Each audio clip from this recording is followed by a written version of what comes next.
నేటి నుంచి టీడీపీ నాయకులకు ఎన్టీఆర్ భవన్లో శిక్షణ తరగతులు జరగనున్నాయి.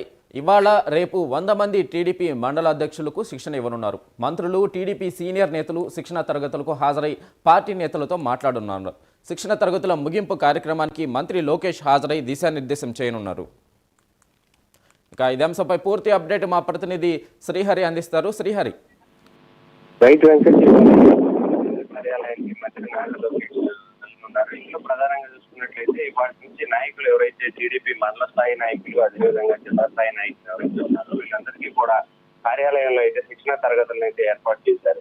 నాయకులు ఈ శిక్షణ తరగతి శిబిరాన్ని ప్రారంభించి అనంతరం వచ్చి మంత్రి నారా లోకేష్ అయితే ఈ తరగతుల పైన అయితే ప్రసంగించారు. దీంట్లో ప్రధానంగా నాయకులు శిక్షణ శిబిరానికి సంబంధించి ఏదైతే ఉందో దీంట్లో రాజకీయంగా ఎలా అయితే నియోజకవర్గాలు, అదేవిధంగా మండలాలు, గ్రామాలలో ఎలా అయితే ప్రజలు ఈ ప్రభుత్వం అందిస్తున్న సంక్షేమ పథకాలు ఏవైతే ఉన్నాయో ఈ పథకాలన్నీ కూడా క్షేత్ర స్థాయిలో ఎలా చేరుతున్నాయి, ఏంటి దీని ప్రయోజనాలు, దీనికి సంబంధించి రేపు రాబోయే ఎన్నికలలో మరోసారి గెలిపే లక్ష్యంగా అయితే దీనికి వెళ్లేందుకైతే ఈ శిక్షణ తరగతులు ఉండబోతున్నాయి. దీంట్లో ప్రధానంగా పార్టీ నాయకులతో పాటు అదేవిధంగా ప్రజలను కూడా మమేకం చేసుకుంటూ ముందుకు వెళ్ళాలి అంటూ కూడా ఈ శిక్షణ తరగతులు అయితే ఉండబోతున్నట్లు సమాచారం అయితే ఉంది.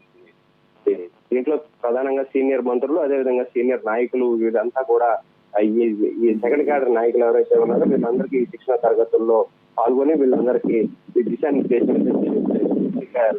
వెళ్ళబోతుంది. Venkat. Right Srihari, thank you.